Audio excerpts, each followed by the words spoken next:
Welcome. I'm going to attempt a dramatic reading of The Telltale Heart.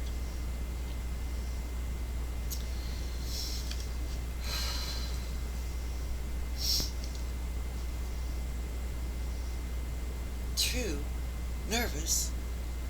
Very, very dreadfully nervous. I had been, and am. But why will you say that I am mad? The disease had sharpened my senses, not destroyed, not dulled them. Above all, was the sense of hearing acute. I heard all things in heaven and in the earth. I heard many things in heaven, many things in hell. How, then, am I mad? Hearken! Observe how healthily, how calmly I can tell you the whole story. It was impossible how first the idea entered my brain, but once conceived, it haunted me day and night. Object there was none. Passion was none. I loved the old man. He had never wronged me. He had never given me insult. For his gold I had no desire. I think it was his eye. Yes, it was this.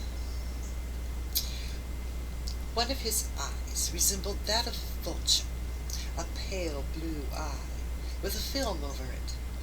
Whenever it fell upon me, my blood ran cold, and so, by degrees, very gradually, I made up my mind to take the life of the old man, and thus rid myself of the eye forever. Now, this is the point. You fancy me mad. Madmen know nothing. But you should have seen me. You should have seen how wisely I proceeded. With what caution, with what foresight, with what dissimulation I went to work. I was never kinder to the old man than during the whole week before I killed him. And every night, about midnight, I turned the latch of his door and opened it, oh, so gently. And then, when I had made a sufficient opening for my head, I put in a dark lantern, all closed, so that no light shone out. Then I thrust in my head. Oh, you would have laughed to see how cunningly I thrust it in. I moved it slowly, very, very slowly, so that I might not disturb the old man's sleep. Well, it took me over an hour to place my whole head within the opening so far that I could see him as he lay on his bed. Ha ha! Would a madman have been so wise as this? And then, when my head was well in the room, I undid the lantern cautiously, oh, so cautiously, for the hinges creaked. I undid it just so much that a single thin ray fell upon the vulture eye. And this I did for 7 long nights, every night just at midnight. But I found the eye always closed, and so it was impossible to do the work, for it was not the old man who vexed me, but his evil eye. And every morning, when day broke, I went boldly into the chamber and spoke courageously to him, calling him by name in a hearty tone, and inquiring how he passed the night. So, you see, he would have been a very profound old man indeed to suspect that every night, just at 12, I looked in upon him while he slept. Upon the 8th night, I was more than usually cautious in opening the door. The watch's minute hand moves more quickly than did mine. Never before that night had I felt the extent of my own powers, of my sagacity. I could scarcely contain my feelings of triumph to think that there I was, opening the door little by little, and he had not even to dream of my secret deeds or thoughts. I fairly chuckled at the idea. Perhaps he heard me, for he moved on the bed suddenly, as if startled. Now you may think I drew back, but no. His room was black as pitch, and with the thick darkness, for the shutters were close fastened through fear of robbers, and so I knew that he would not see the opening of the door, and I kept pushing it on, steadily, steadily. I had my head in and was about to open the lantern when my thumb slipped upon the tin fastening, and the old man sprang up in bed, crying out, "Who is there?" I kept quite still. I said nothing. For a whole hour I did not move a muscle, and in the meantime I did not hear him lie down. He was still sitting up in the bed listening, just as I have done night after night, hearkening to the death watches on the wall. Presently I heard a slight moan, and I knew it was the moan of mortal terror. It was not a groan of pain or of grief, oh no.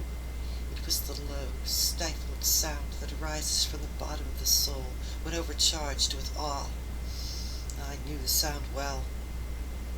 Many a night, just at midnight, when all the world slept, it has welled up from mine own bosom, deepening with its dreadful echo the terror that distracted me.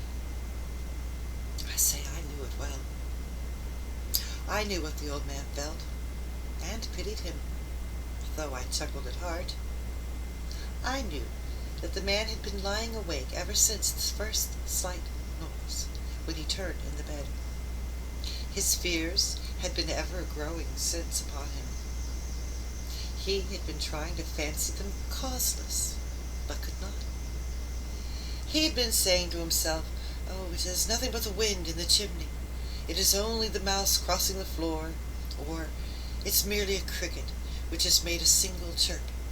Yes, he has been trying to comfort himself with these suspicions, but he had found all in vain, because death, in approaching him, had stalked with his black shadow before him and enveloped the victim.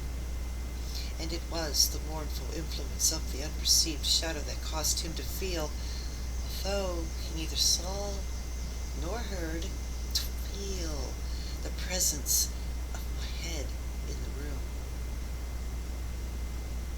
And when I had waited a long time, very patiently, without hearing him lie down, I resolved to open a little, very little crevice in the lantern. So I opened it. You cannot imagine how stealthily, until at length a single dim ray, like the thread of a spider, shot out from the crevice and fell upon the vulture eye. It was open, wide open, and I grew furious as I gazed upon it. I saw it with perfect distinctness, a dull blue and hideous veil over it that chilled the marrow in my bones. I could see nothing else of the old man's face or person, for I had directed the ray, as if by instinct, precisely upon the damned spot.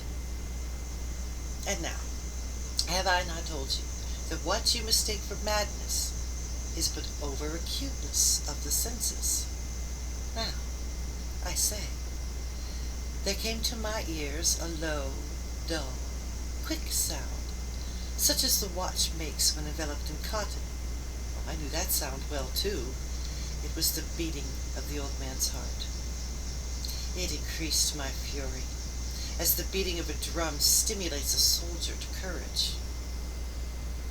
But even yet I refrained and kept still. I scarcely breathed. I held the lantern motionless. I tried how steadily I could maintain the ray upon the eye. Meantime, the hellish tattoo of the heart increased. It grew quicker, and louder every instant. The old man's terror must have been extreme. It grew louder, I say louder, every moment. Do you mark me well? I've told you that I'm nervous.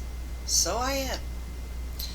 And now, at the dread hour of the night, amid the dreadful silence of that old house, so strange a noise as this excited me to uncontrollable terror. Yet, for some minutes longer I refrained and stood still. The beating grew louder. I thought the heart must burst, and now a new anxiety seized me. The sound would be heard by a neighbor. The old man's hour had come. With a loud yell, I threw open the lantern and leaped into the room. He shrieked once only. In an instant I dragged him to the floor and pulled the heavy bed over him. I then smiled gaily to find the deed so far done. But for many minutes the heart beat on with a muffled sound. This, however, did not vex me. It could not be heard through the wall. At length it ceased. The old man was dead. I removed the bed and examined the corpse. Yes, he was stone dead. I placed my hand upon the heart and held it there many minutes. There was no pulsation. He was stone dead. His eye would trouble me no more. If you still think I'm mad, then you will think so no longer when I describe the wise precautions I took for the concealment of the body. The night waned, and I worked hastily, but in silence. First of all, I dismembered the corpse. I cut off the head and the arms and the legs. And then I took up 3 planks from the flooring of the chamber and deposited all between the scatlings. Then I replaced the board so cleverly, so cunningly, that no human eye, not even his, could have detected anything wrong. There was nothing to wash out, no stain of any kind, no blood spot whatever. I had been far too wary for that. A tub had caught all. When I had made an end of these labors, it was 4 o'clock, still dark as midnight, and as the bell sounded the hour, there came a knocking at the street door. I went down to open it with a light heart, for what had I now to fear? There entered 3 men, who introduced themselves with perfect suavity as officers of the police. A shriek had been heard by a neighbor during the night. Suspicion of foul play had been aroused. Information had been lodged at the police office, and they, the officers, had been deputied to search the premise. I smiled. For what had I to fear? I bade the gentleman welcome. The shriek, I said, was my own in a dream. The old man, I mentioned, was absent in the country. I took my visitors all over the house. I bade them search well. I led them at length to his chamber.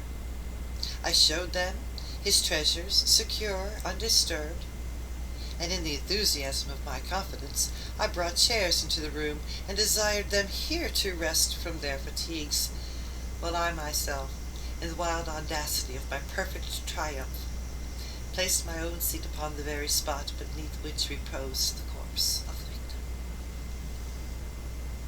The officers were satisfied. My manner had convinced them. I was singularly at ease. They sat, and while I answered cheerily, they chatted familiar things. But ere long, I felt myself getting pale, and wished them gone. My head ached, and I fancied a ringing in my ears, but they still sat and chatted. The ringing became more distant, more distinct. It continued, and became more distinct.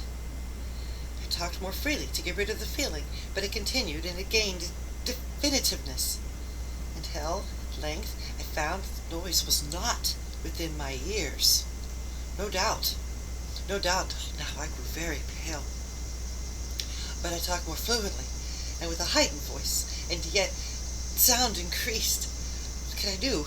It was a low, dull, quick sound, such as the sound a watch makes when enveloped in cotton. I gasped for breath, and yet the officers heard it not. I talked more quickly, more vehemently, but the noise steadily increased. I rose and argued about trifles, in a key high and with violent gesticulations, but the noise steadily increased. Why would they not be gone? I paced the floor to and fro with heavy strides, as if excited by the fury of the observation of the men, but the noise steadily increased. Oh, God! What could I do? I foamed, I raved, I swore, I swung the chair upon which I had been sitting. I grated it upon the boards, but the noise arose over all and continued to increase. It grew louder, louder, louder. Still the men chatted pleasantly and smiled, for it was impossible they heard it not. Almighty God, no, no, they heard, they suspected, they knew. They were making a mockery of my horror. This I thought, and I think this still. But anything was better than this agony. Anything was more tolerable than this derision. I could bear those hypocritical smiles no longer. I felt that I must scream or die, and now again, hark, louder, louder, louder, louder! Villains! I shrieked. Dissemble no more. They admit the deed. Tear up these planks. Here, here is the beating of his miserable heart. That's it. Bye-bye.